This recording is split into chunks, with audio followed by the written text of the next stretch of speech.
blonde man, hails from the highlands, spent most of his life working tidal generators, knows a thing or two about tidal energy production, has ambition to become a tidal energy tycoon.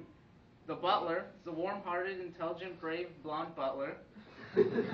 Spent most of his life working for his master, known for duties such as lawn mowing the roof during the wintertime, putting socks into the maid's exhaust pipe, rest in peace or so, and teaching philosophy to the house pets. He has a PhD in psychology, philosophy, theology, history, and anthropology.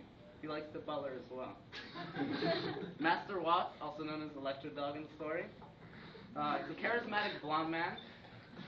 Around the age of 93, spent most of his life vandalizing objects until he heard about a robbery from a Swiss bank, to which he successfully robbed. Afterwards, he spent the money on a mansion, a butler, 439 monocles, 3 top hats, 1 cane, and a Zimbabwe yellow sweater vest. He enjoys brewing bourbon and fishing in schoolyards. Then there's Tyrese Jules, family man, dark complexion, blonde hair. Most of his life he's been a nomad, worked a couple years raiding with Genghis Khan, eventually moved on to horse breeding business, but the horses caught the bubonic plague, so did his family. He went mad. His madness told him to search for careers in tidal energy, for it would be the only thing to save him from insanity, so begins.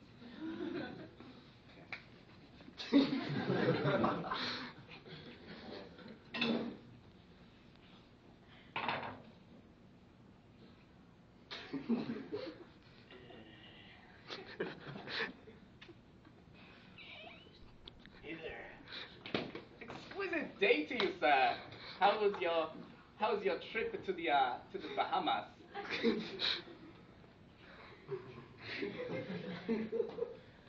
was good. I'm looking for a job. Right, walking around the neighborhood. Think you have one, am I right?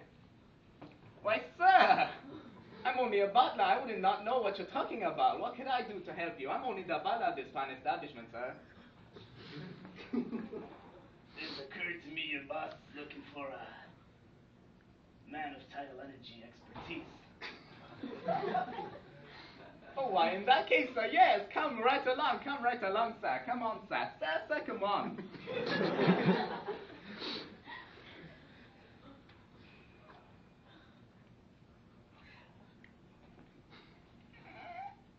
You there! They call you the tidal energy master of electricity. Am I not right with this statement? Would you not concur? Yes, sir, I'm flattered. Thank you. Not sure what to say.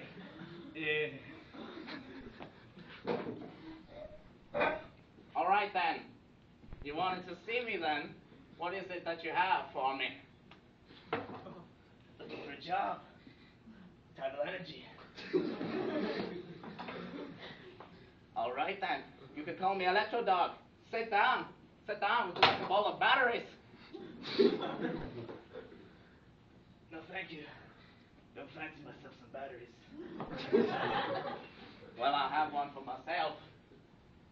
Here's the batteries. Now, what do you know about tidal energy? What would you like to know? Whom do they serve? They serve you, sir, of course. All right, then. Tell me, how do they work?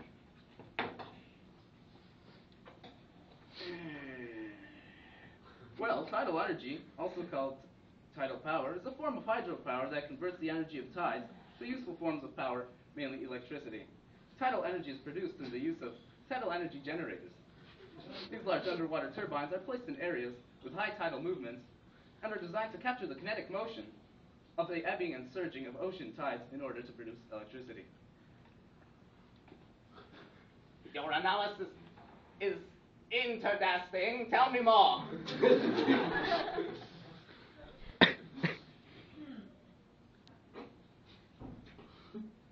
Tidal energy can be captured in 2 ways, Electro Dog.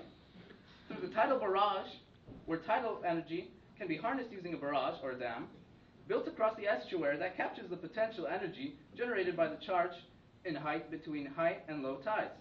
As the tides go in and out, the water flows through tunnels in the dam. The ebb and flow are used to either turn a water turbine to compress air through a pipe, and then turns a turbine which generates electricity. Also, through tidal fences and turbines can they be used to capture tidal power. Electricity is generated when the turbines are turned by the tidal currents that occur in coastal waters. Ocean currents generate relatively more energy than wind, air currents, because ocean water has a higher density than air and therefore applies greater force on the turbines. Yes, that was very interesting, yes. Now please, I have another man who likes this job, so I would need you to compete with him. I will ask a series of questions. Mr. Butler, bring in Mr. Jules! Yes, sir! Yes, sir!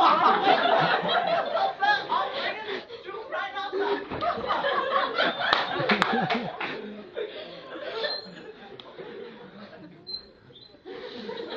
Oh, yeah! Mr. Jules, baby! What up, dog? Oh, Mr. Jules.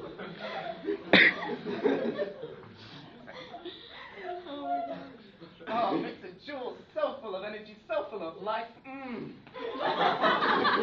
If only you had enough, if only my toilet had as much enthusiasm as you. Oh, sir, it ain't nothing, man. It ain't nothing. Thank you, sir. All right, Mr. Jules, it's time to get serious, time to get down to business. What do you know? Oh. Tell me what implications are associated with tidal energy production. Well, you know, man, owls, I fought a couple of owls back in Nam, and they ain't got nothing on me, man. I mean, those owls, they can roughen up, but I got 1, 2 times. And those owls was looking at me funny. I don't know. But, implications, I mean, the environment could use, a little sip of water every now and then. Economy could use some water, but, the only problem is you're not the boss man, right? Yeah. My horse, wise words spoken from a prophet. Bravo, Mr. Jules, bravo. Now, what do you, Mr. Coulomb, have to say to counter these wise words of wisdom? Well, it appears Mr. Jules is insane. Everything he just said was nonsense. Allow me to elaborate. Electrodog, the real social, economic, and environmental implications are as follows. Once you've built it, tidal power is free, produces no greenhouse gases or other waste, needs no fuel. It produces electricity reliably, not expensive to maintain, tides are completely predictable. Offshore turbines and vertical axis turbines are not ruinously expensive to build and do not have a large environmental impact. However, a barrage across an estuary is very expensive to build, affects a wide area. The environment is changed for many miles upstream and downstream. Many birds rely on the stream for mud flats so they can feed. Therefore, fish can't migrate. Only provides power for about 10 hours each day, or 25 to 50 megawatts when the tide is actually moving in or out. There are few suitable sites for tidal barrages, and all components and machinery must be able to withstand salt water and moving silt and sand. That sounds absolutely preposterous. Hogwash! Meow boys, tell me, what percentage of the total energy produced in Canada does tidal energy actually provide? I believe the answer is 4, man.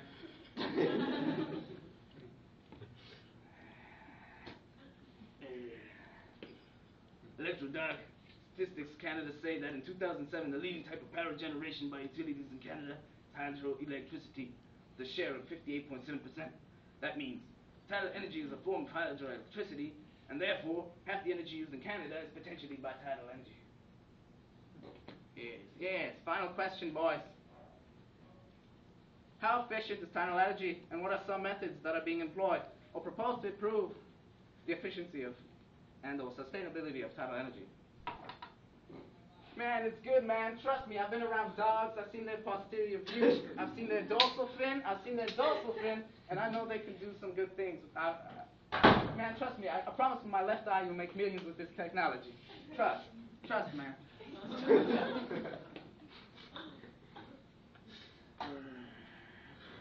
Well, you see, efficiency is very dependent on the location of the tidal energy site.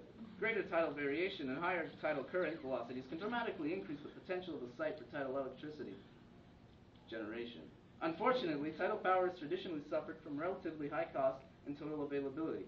However, many recent technology developments and improvements, both in design and turbine technology, indicate that the total availability of tidal power may be much higher than previously assumed, and the economic and environmental costs may be brought down to reasonable levels. Although there's no way to control the nature and the tides, some researchers are trying to extract energy directly from tidal flow streams in the basin. Well, you know, when it comes down to hiring a man, I want a man who can crackle my thighs, to make noises for me and to sing for me when I go to sleep. I want a man to hold me tight. Therefore, Mr. Jules, you're hired. Mr. Coulomb, you're free to leave. You're released from my bondage. Sacabuan! Sacabuan, I'll have none of this. Please, Secretary.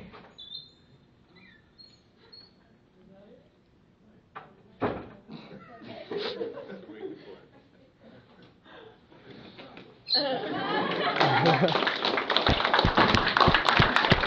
ha.